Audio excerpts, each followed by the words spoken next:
allocation to support capital investments will be provided.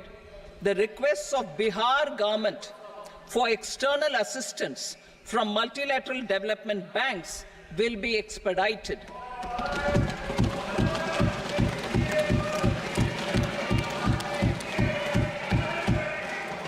Andhra Pradesh Reorganization Act. Our government has made concerted efforts to fulfill the commitments in Andhra Pradesh Reorganization Act. Recognizing the state's need for the capital, recognizing the state's need for a capital, we will facilitate special financial support through multilateral development agencies. In the current financial year, 15,000 crore rupees will be arranged with additional amounts in future years.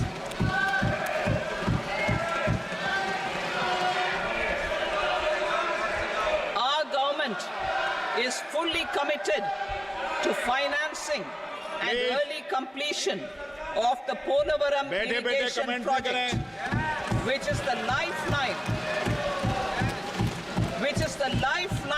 for Andhra Pradesh and its farmers.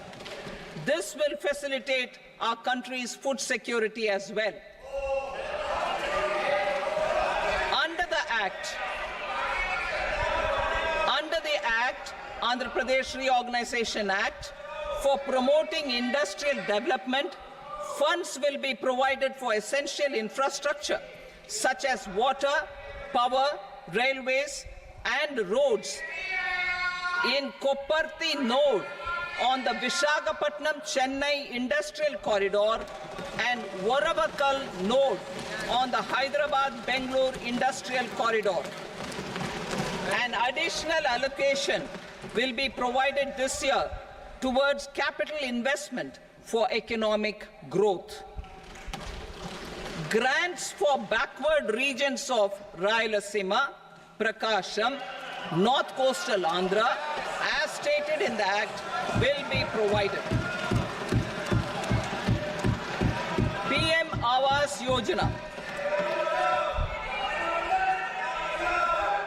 3 crore additional houses under the PM Awas Yojana in rural and urban areas in the country have been announced, for which the necessary allocations are being made. Women-led development. For promoting women-led development, the budget carries an allocation of more than 3 lakh crore for schemes benefiting women and girls. This signals our government's commitment for enhancing women's role in economic development. Pradhan Mantri Janjatiya Unnat Gram Abhiyan. For improving the socio-economic condition of tribal communities, we will launch the Pradhan Mantri Janjatiya Unnat Gram Abhiyan by adopting saturation coverage for tribal families in tribal majority villages and aspirational districts.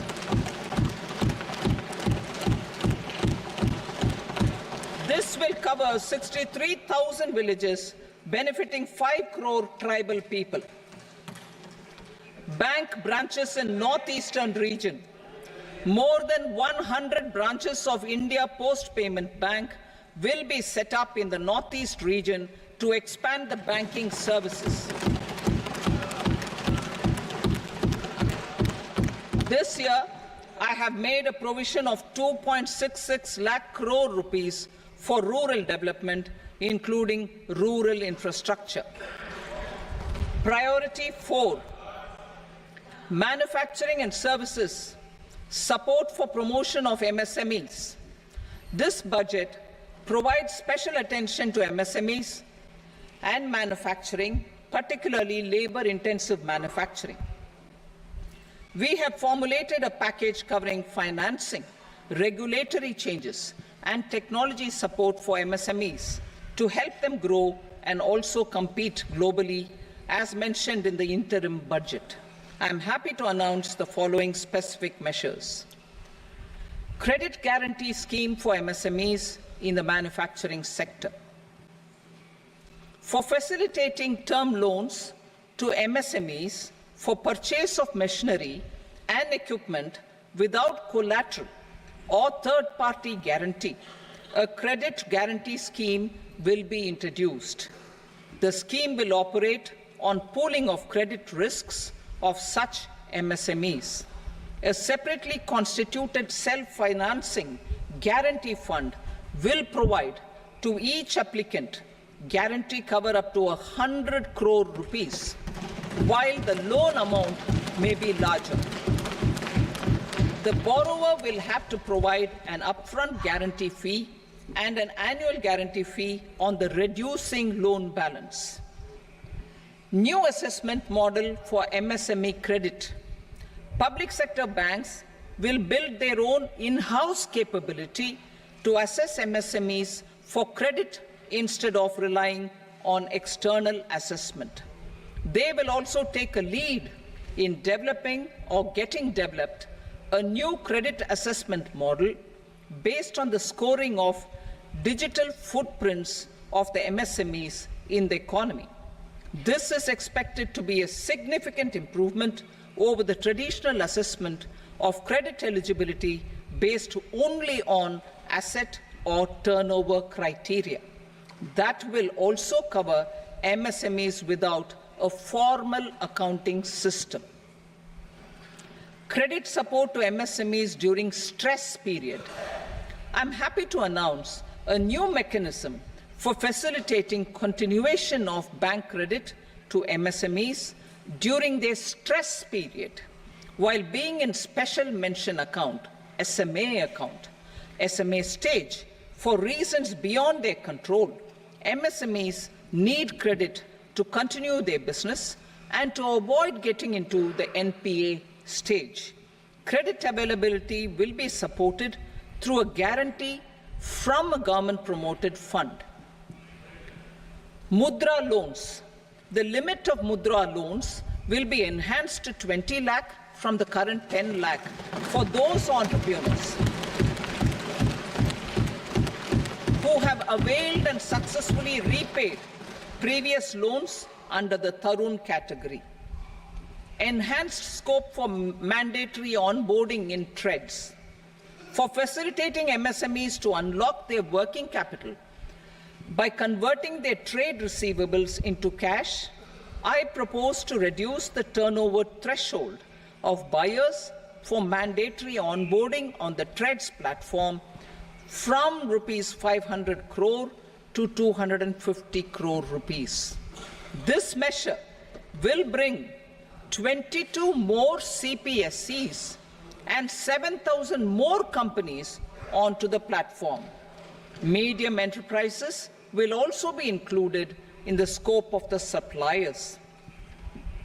SIDBI branches in MSME clusters.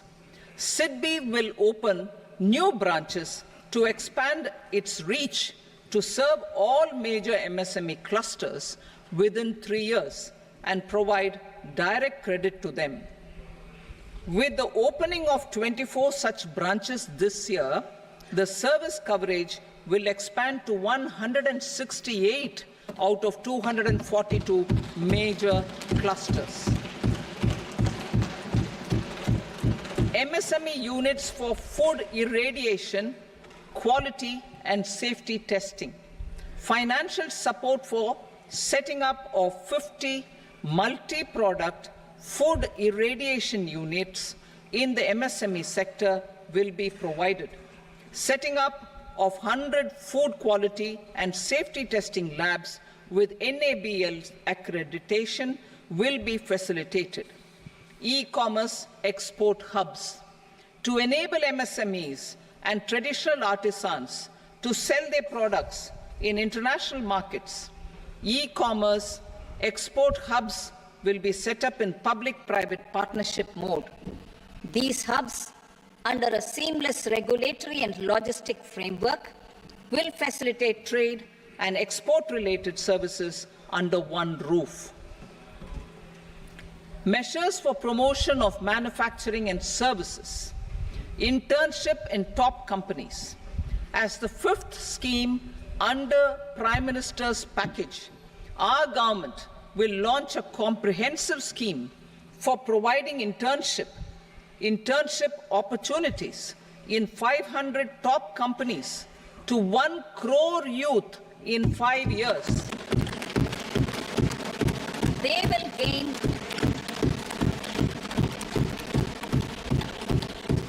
will gain exposure for 12 months to real-life business environment, varied professions, and employment opportunities. An internship allowance of 5,000 per month, 5,000 rupees per month, along with a one-time assistance of 6,000 rupees will be provided. Companies will be expected to bear the training cost and 10% of their internship cost from their CSR funds.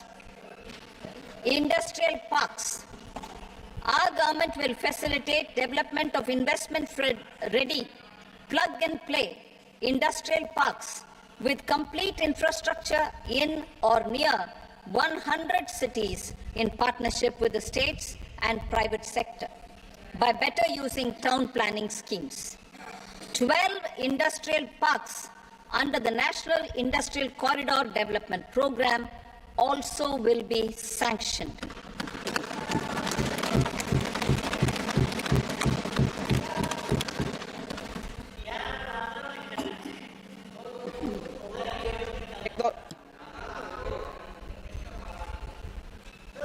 Veggie paper, no. Fish patty.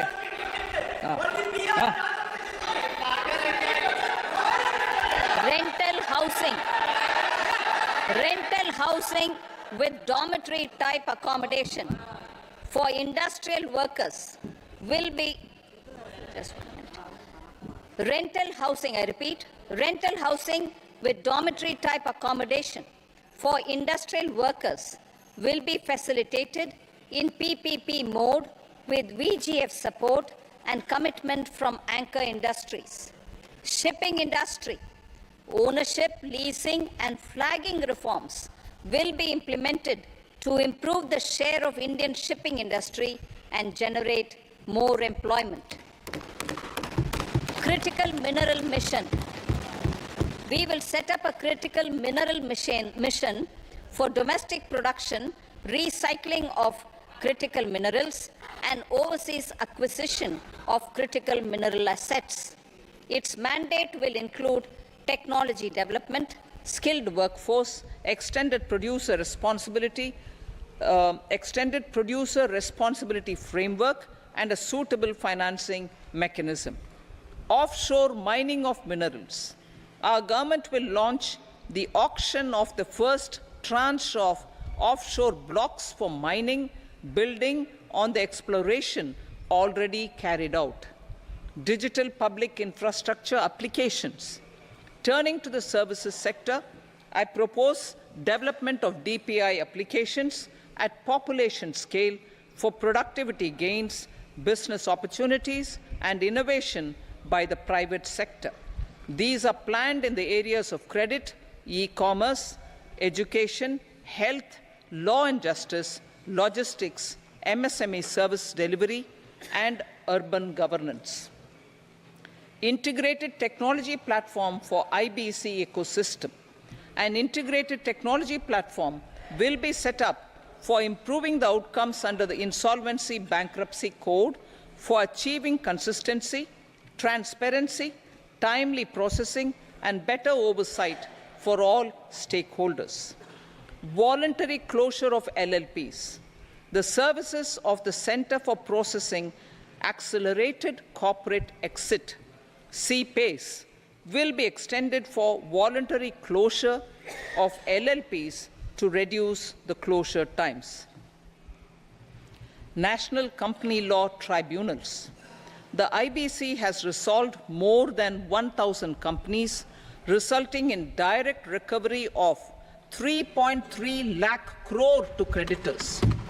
3.3 lakh crore rupees to creditors. In addition, 28,000 cases involving over 10 lakh crore rupees have been disposed of even prior to admission. Appropriate changes to the IBC, reforms and strengthening of the tribunal and appellate tribunals will be initiated to speed up insolvency resolution. Additional tribunals will be established. Out of those, some will be notified to decide cases exclusively under the Companies Act. Debt recovery. Steps for reforming and strengthening debt recovery tribunals will be taken. Additional tribunals will be established to speed up recovery. Priority 5, urban development. Cities as growth hubs. Working with states, our government will facilitate development of cities as growth hubs. This will be achieved through economic and transit planning and orderly development of peri-urban areas utilizing town planning schemes. Creative redevelopment of cities. For creative brownfield redevelopment of existing cities with a transformative impact, our government will formulate a framework for enabling policies, market-based mechanisms, and regulation. Transit-oriented development. Transit-oriented development plans for 14 large cities with a population above 30 lakh will be formulated, along with an implementation and financing strategy. Urban housing. Under the PM Awas Yojana, Urban 2.0, housing needs of 1 crore urban poor and middle-class families will be addressed with an investment of 10 lakh crore rupees. This will include the central assistance of 2.2 lakh crore rupees in the next 5 years. A provision of interest subsidy to facilitate loans at affordable rates is also envisaged. In addition, enabling policies and regulations for efficient and transparent rental housing markets with enhanced availability will also be put in place. Water supply and sanitation. In partnership with state governments and multilateral development banks, we will promote water supply, sewage treatments, and solid waste management projects and services for 100 large cities through bankable projects. These projects will also envisage use of treated water for irrigation and filling up of tanks in nearby areas. Street markets. Building on the success of PM Swanidhi scheme in transforming the lives of street vendors, our government envisions a scheme to support each year over the next 5 years the development of 100 weekly hearts or street food hubs in select cities. Stamp duty. We will encourage states which continue to charge high stamp duty to moderate the rates for all and also consider further lowering duties for properties purchased by women. This reform will be made an essential component of urban development schemes. Priority 6, energy security, energy transition. In the interim budget, I had announced our strategy to sustain high and more resource-efficient economic growth, along with the energy security in terms of availability, accessibility, and affordability. We will bring out a policy document on appropriate energy transition pathways that balances the imperatives of employment, growth, and environmental sustainability. PM Surya Ghar Muft Bijli Yojana. PM Surya Ghar Muft Bijli Yojana. In line with the announcement in the interim budget,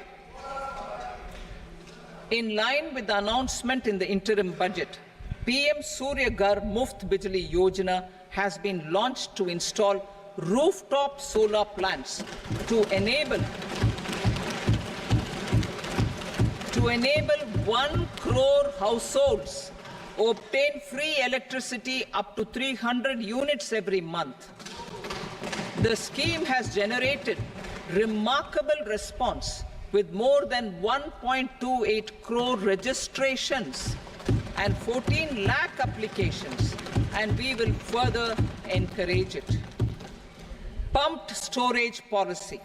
A policy for promoting pumped storage projects will be brought out for electricity storage and facilitating smooth integration of the growing share of renewable energy with its variable and intermittent nature in the overall energy mix. Research and development of small and modular nuclear reactors. Nuclear energy is expected to form a very significant part of the energy mix for Vikasit Bharat. Towards that pursuit, our government will partner with the private sector for 1. Setting up Bharat Small Reactors, 2. Research and development of Bharat Small Modular Reactor, and 3. Research and development of newer technologies for nuclear energy. The R&D funding announced in the interim budget will be made available for this sector also. Advanced ultra supercritical thermal power plants. The development of indigenous technology for advanced ultra supercritical thermal power plants with much higher efficiency has been completed. A joint venture between NTPC and BHEL will set up a full-scale 800 megawatt commercial plant using AUSC technology. The government will provide the required fiscal support. Moving forward, development of indigenous capacity for the production of high-grade steel and other advanced metallurgy materials for these plants will result in strong spin-off benefits for the economy. Roadmap for hard-to-abate industries.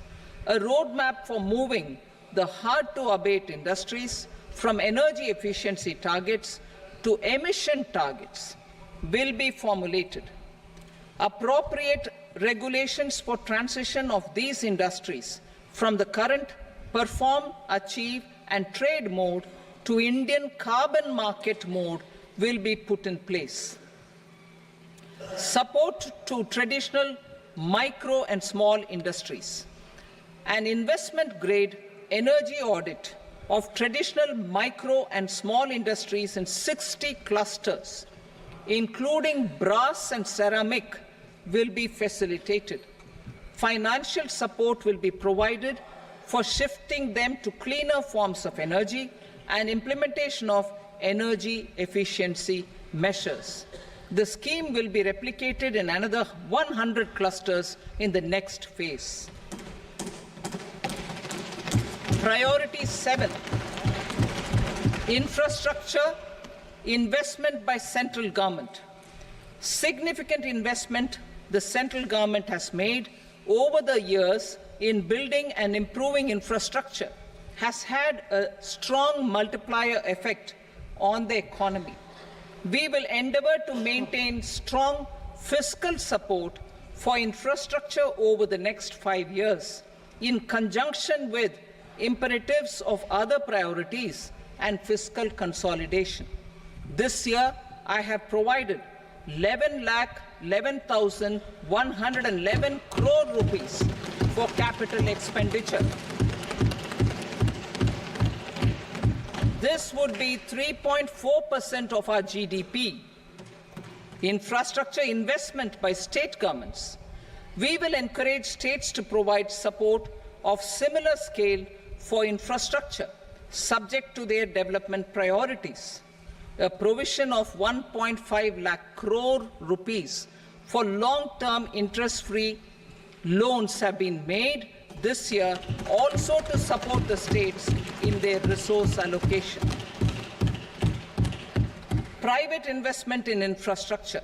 Investment in infrastructure by private sector will be promoted through viability gap funding and enabling policies and regulations.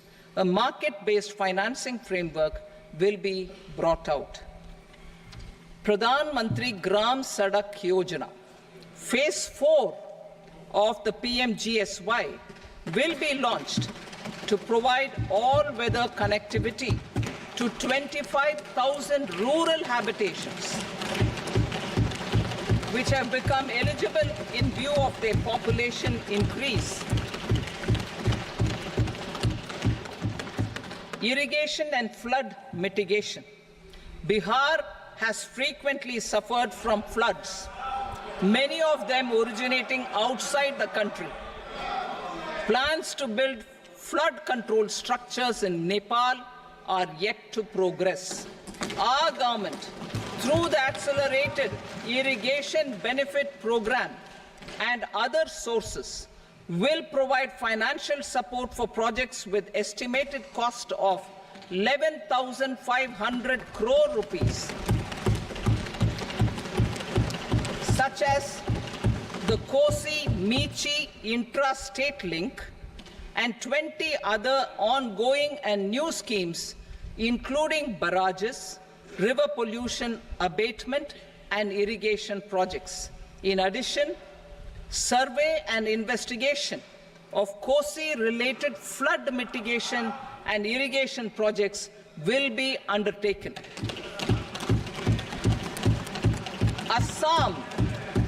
Assam grapples with floods every year by the Brahmaputra River and its tributaries originating outside India.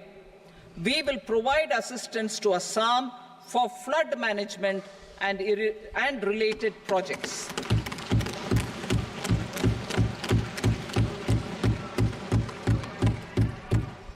Himachal Pradesh suffered extensive losses due to floods last year. Our government will provide assistance to the state for reconstruction and rehabilitation through multilateral development assistance.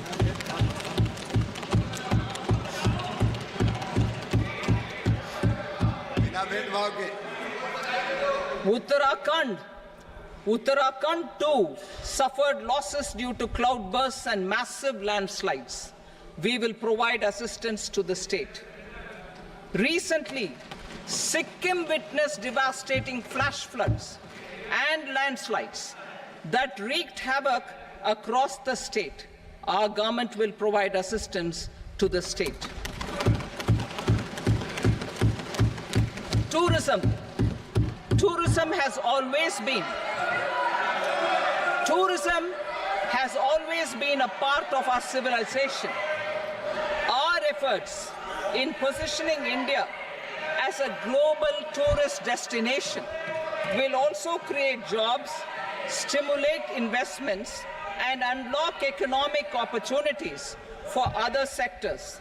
In addition to the measures outlined in the interim budget, I propose the following measures. Vishnupad Temple at Gaya and Mahabodhi Temple at Bodh Gaya in Bihar are of immense spiritual significance. Comprehensive development of Vishnupad Temple Corridor and Mahabodhi Temple Corridor will be supported, modeled on the successful Kashi Vishwanath Temple Corridor to transform them into world-class pilgrim and tourist destinations.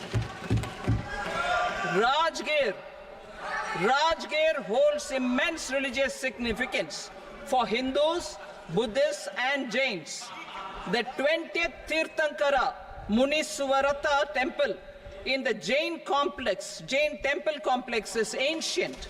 The Saptarishi or the 7 hot springs form a warm water Brahmkund that is sacred. A comprehensive development initiative for Rajgir will be undertaken.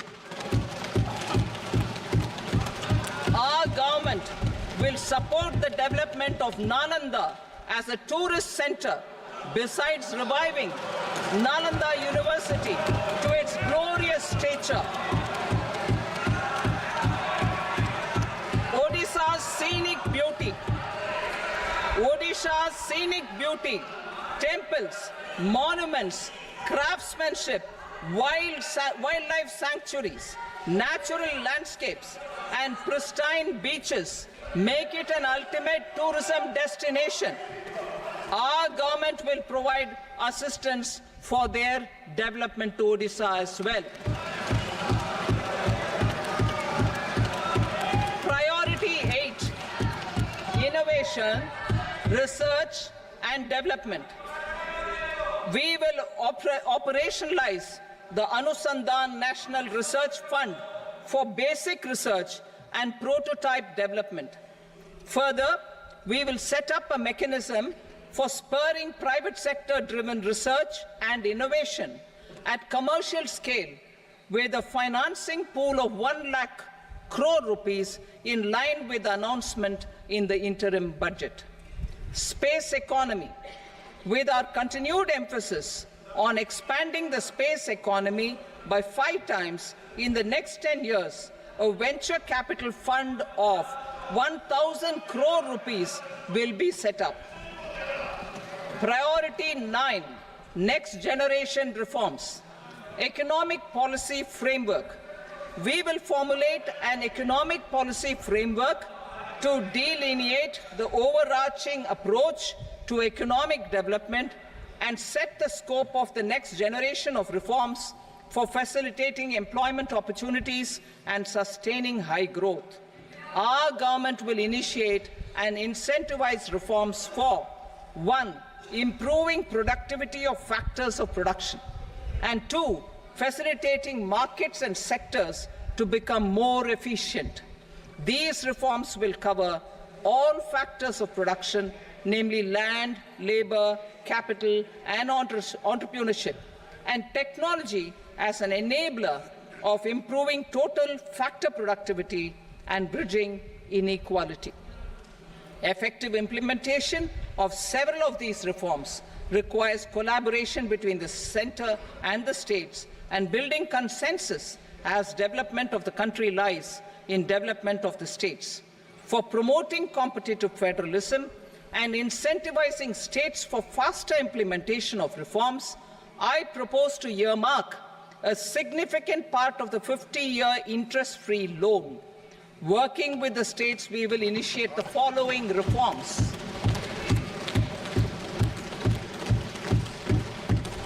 Land-related reforms and actions, both in the rural and urban areas, will cover land administration, will cover 1. Land administration, planning and management, and 2.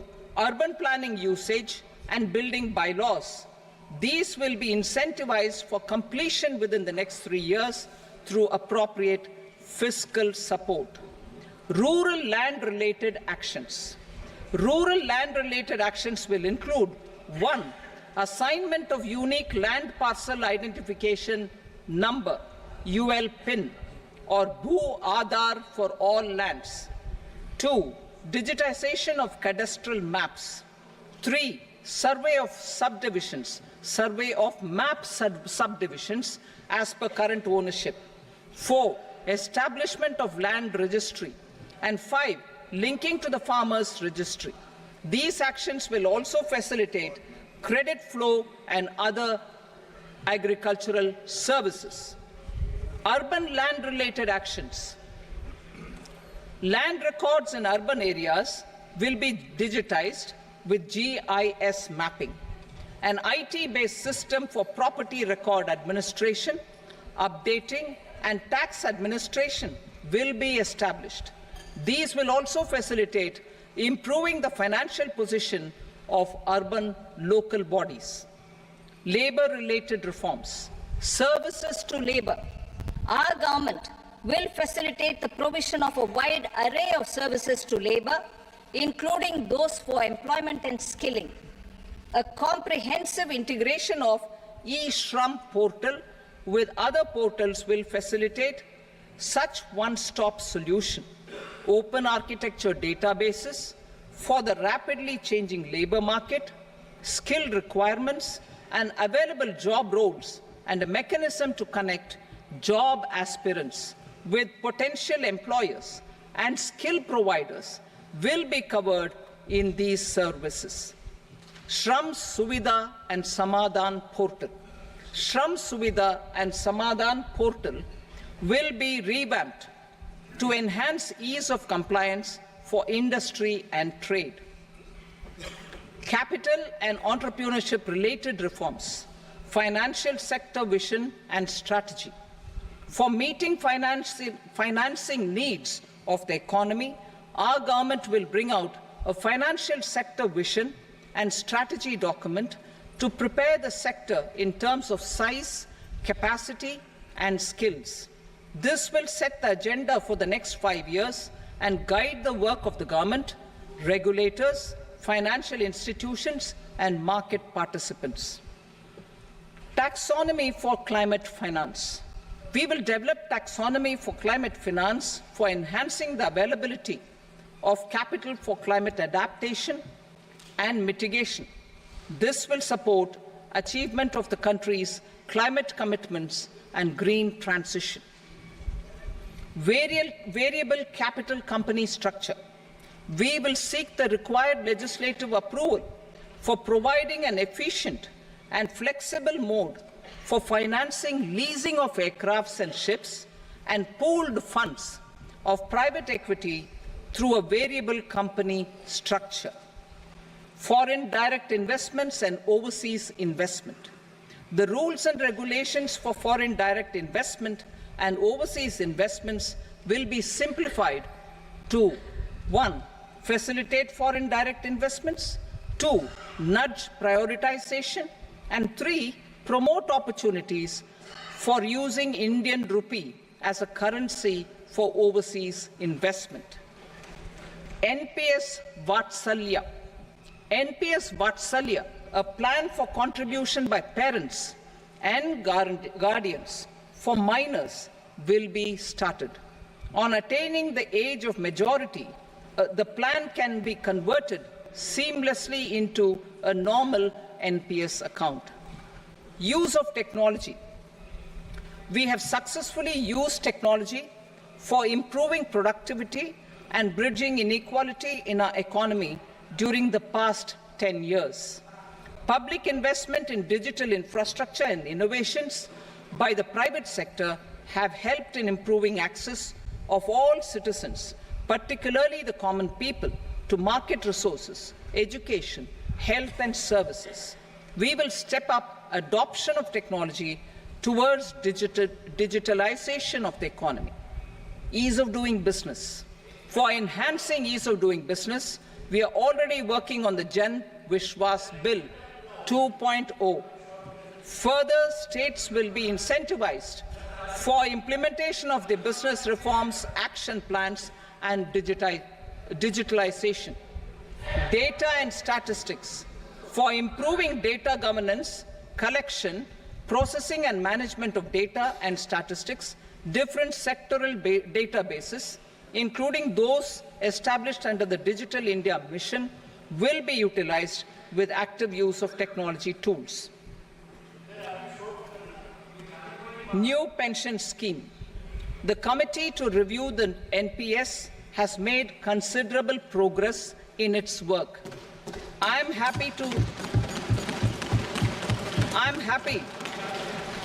happy that the staff side of the National Council of the Joint Consultative Machinery for Central Government Employees has taken a constructive approach. A solution will be evolved which addresses the relevant issues while maintaining fiscal prudence to protect the common citizens. Budget estimates for 24-25.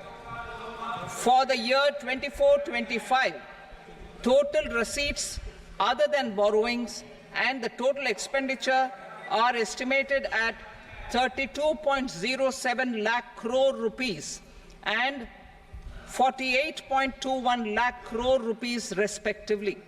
The net tax receipts are estimated at 25.83 lakh crore rupees. The fiscal deficit is estimated at 4.9% of the GDP. The gross and the net market borrowings through dated securities during 24-25 are estimated at 14.01 lakh crore rupees and 11.63 lakh crore rupees respectively. Both will be less than that in 23-24. The fiscal consolidation path announced by me in 2021 has served our economy very well, and we aim to reach the deficit below 4.5% next year. The government is committed to staying the course. From 2026-27 onwards, our endeavour will be to keep the fiscal deficit each year such that the central government's debt will be on a declining path as percentage of GDP. I will now move to Part B.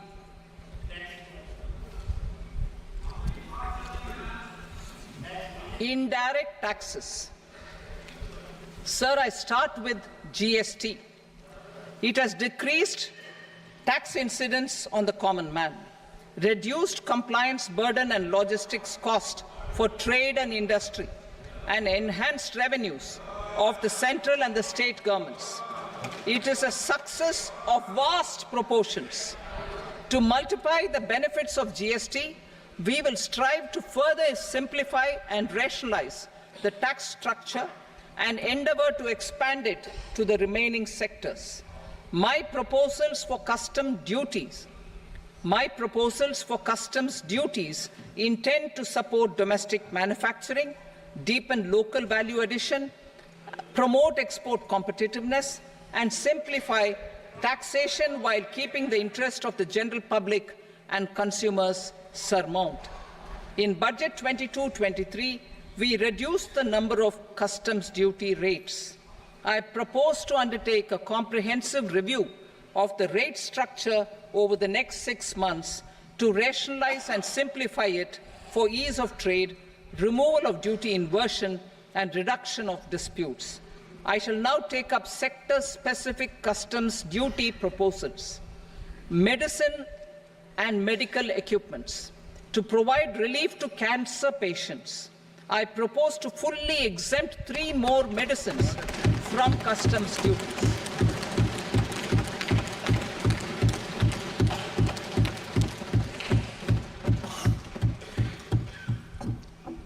I also propose changes in the BCD on X-ray tubes and flat panel detectors for use in medical X-ray machines under the phased manufacturing program so as to synchronize them with the domestic capacity addition.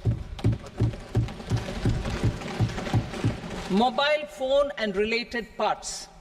With a 3-fold increase in domestic production and almost a 100-fold jump in exports of mobile phones over the last 6 years, the Indian mobile industry has matured. In the interest of consumers, I now propose to reduce the BCD on mobile phone, mobile PCBA, and mobile charger to 15%. Critical minerals. Minerals such as lithium, copper, cobalt, and rare earth elements are critical for sectors like nuclear energy, renewable energy, space, defense, telecommunications, and high-tech electronics. I propose to fully exempt customs duties on 25 critical minerals and reduce BCD on 2 of them. This will provide a major fillip to the processing and refining of such minerals and help secure their availability for these strategic and important sectors. Solar energy. Energy transition is critical in the fight against climate change. To support energy transition, I propose to expand the list of exempted capital goods for use in the manufacture of solar cells and panels in the country. Further, in view of sufficient domestic manufacturing capacity of solar gas, glass and tinned copper interconnect, I propose not to extend the exemption of custom duties provided to them. Marine products. India's seafood exports in the last financial year touched an all-time high of more than 60,000 crores of rupees. Frozen shrimp accounted for about 2/3 of these exports. To enhance their competitiveness, I propose to reduce BCD on certain broodstock, polychaete worms, shrimp and fish feed to 5%. I also propose to exempt customs duty on various inputs for manufacture of shrimp and fish feed. Leather and textile. Similarly, to enhance the competitiveness of exports in the leather and textile sectors, I propose to reduce BCD on real down-filling material from duck or goose. I am also making additions to the list of exempted goods for manufacture of leather and textile garments, footwear and other leather articles for export.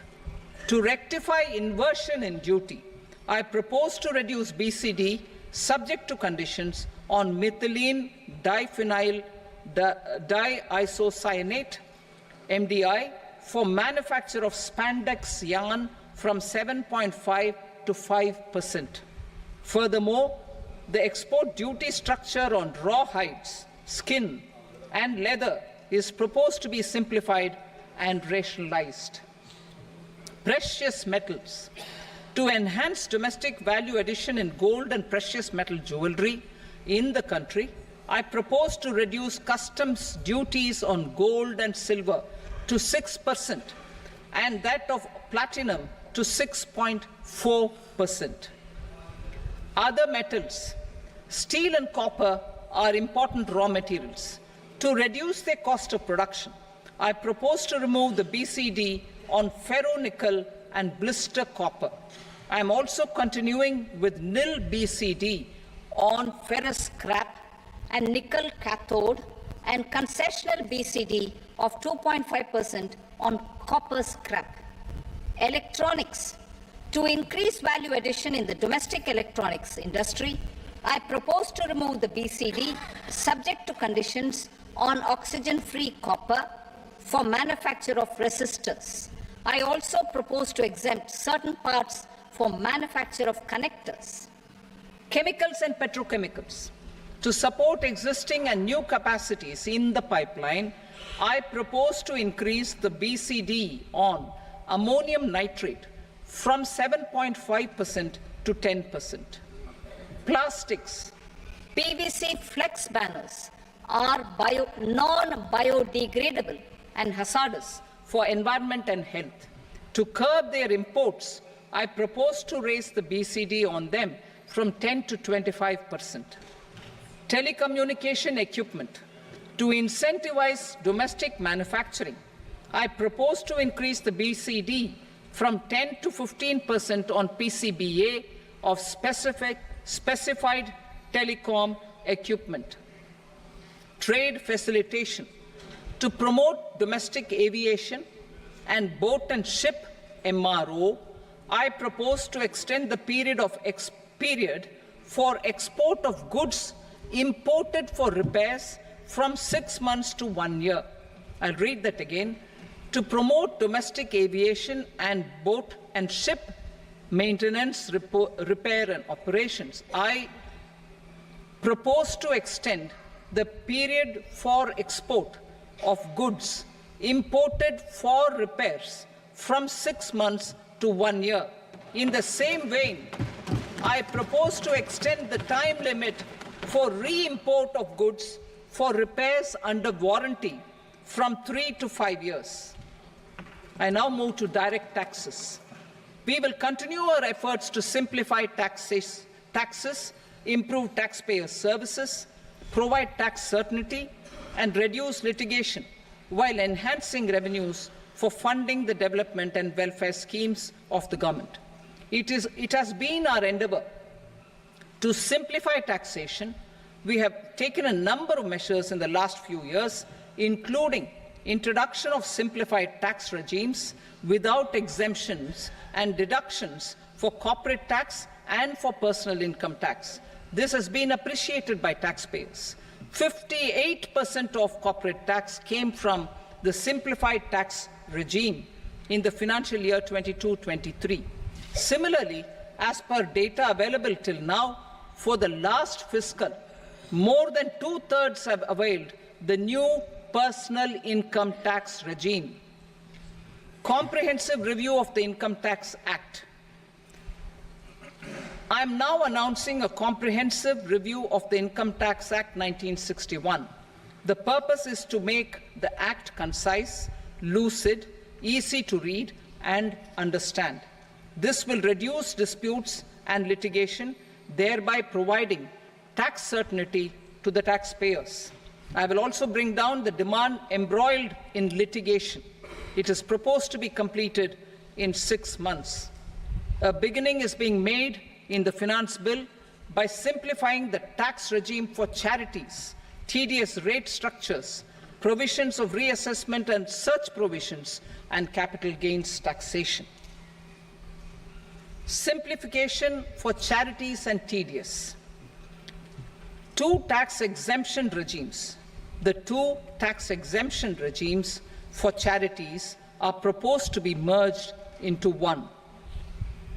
The 5% tedious rate on many payments is being merged into the 2% tedious rate, and the 20% tedious rate on repurchase of units by mutual funds or UTI is being withdrawn.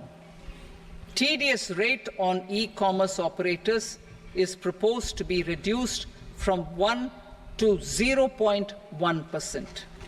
Moreover, credit of TCS is proposed to be given in the TDS to be deducted on salary. Further, I propose to decriminalize delay for payment of TDS up to the due date of filing statement for the same. I also plan to provide a standard operating procedure for TDS defaults and simplify and rationalize the compounding guidelines for such defaults. Simplification of reassessment. I propose to thoroughly simplify the provisions for reopening and reassessment. An assessment hereinafter can be reopened beyond 3 years from the end of the assessment year only if the escaped income is 50 lakh rupees or more, up to a maximum period of 5 years from the end of the assessment year. Even in such cases, a time limit of 6 years before the year of the search, as against the existing time limit of 10 years, is being proposed. This will reduce tax uncertainty and disputes. Simplification and rationalization of capital gains. Capital gains taxation is also proposed to be hugely simplified. Short-term gains on certain financial assets shall henceforth attract a tax rate of 20%, while that on all other financial assets and all non-financial assets shall continue to attract the applicable tax rate. Long-term gains on all financial and non-financial assets, on the other hand, will attract a tax rate of 12.5%. For the benefit of the lower and the middle income classes, I propose to increase the limit of exemption of capital gains on certain financial assets to 1.25 lakh rupees per year. Listed financial assets held for more than a year will be classified as long-term, while unlisted financial assets and all non-financial assets will have to be held for at least 2 years to be classified as long-term.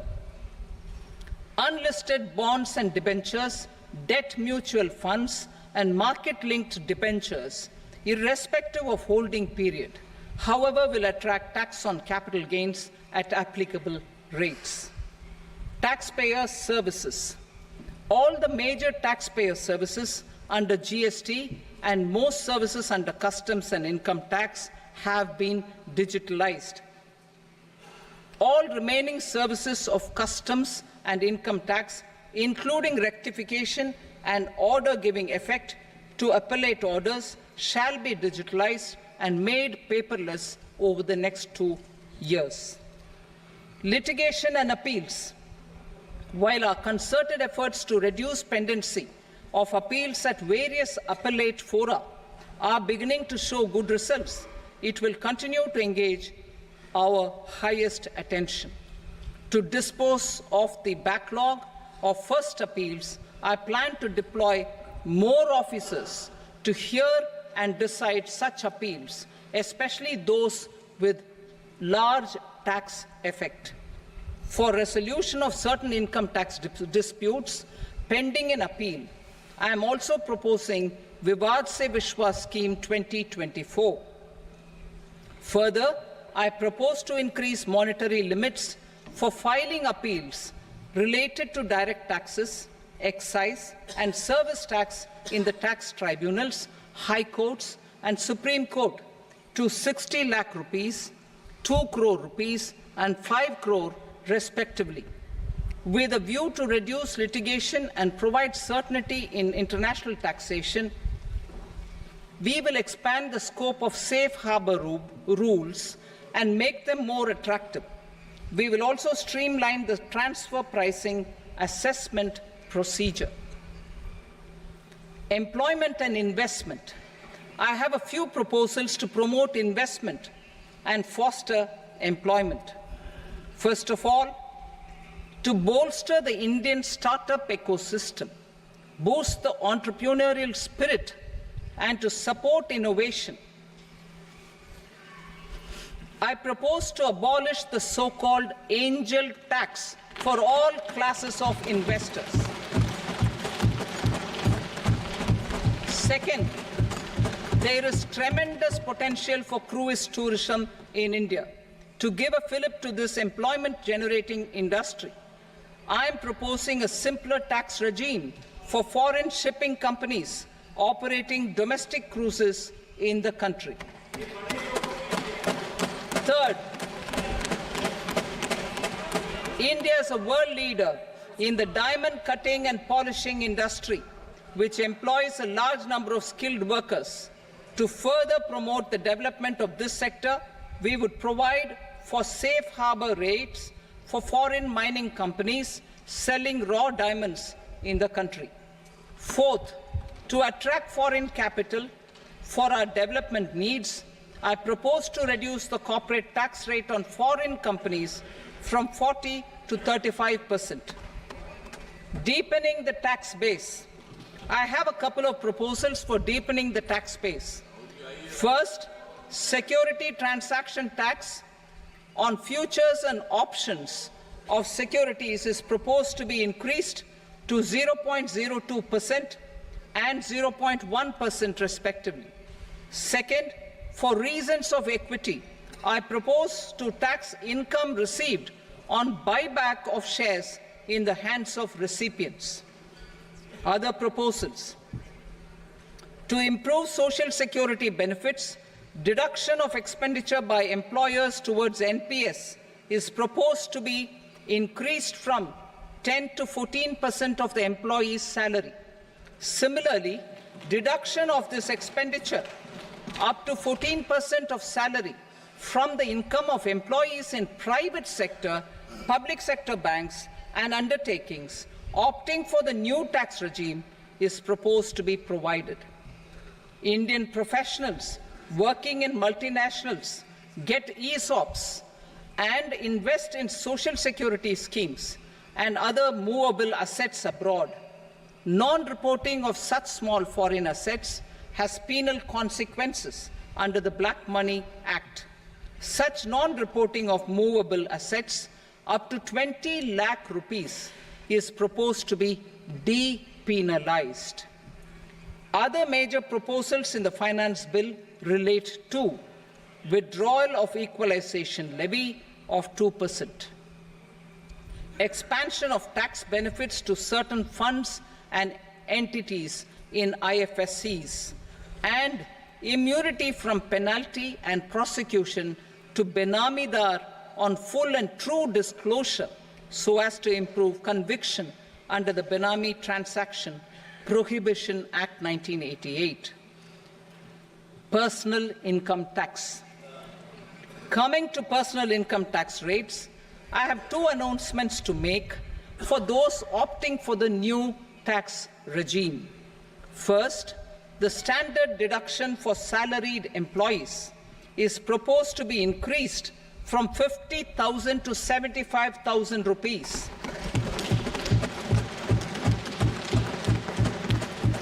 Similarly, deduction on family pension for pensioners is proposed to be enhanced from 15,000 to 25,000 rupees. This will provide relief to about 4 crore salaried individuals and pensioners.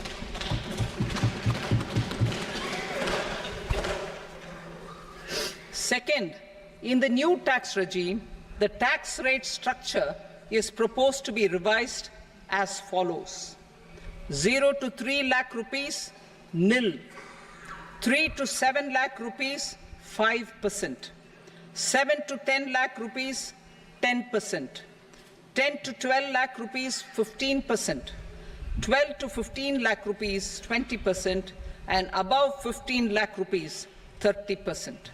As a result of these changes, a salaried employee in the new tax regime stands to save up to 17,500 rupees in income tax.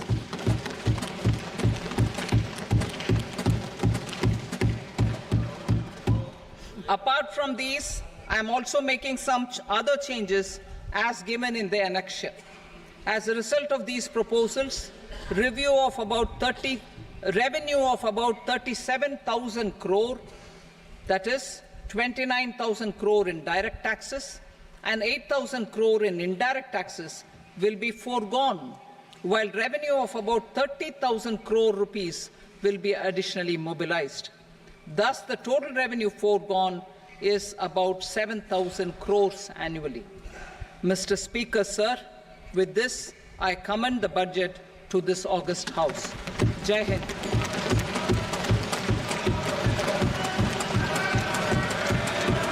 Item number 2. Item number 2.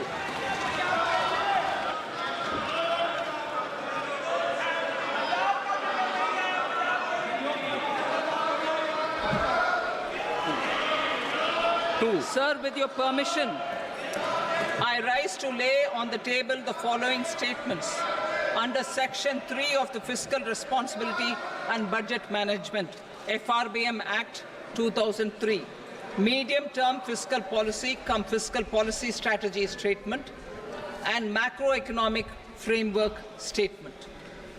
Item number 3. Sir, with your permission, I rise to move for leave to introduce the Finance Number 2 Bill 2024.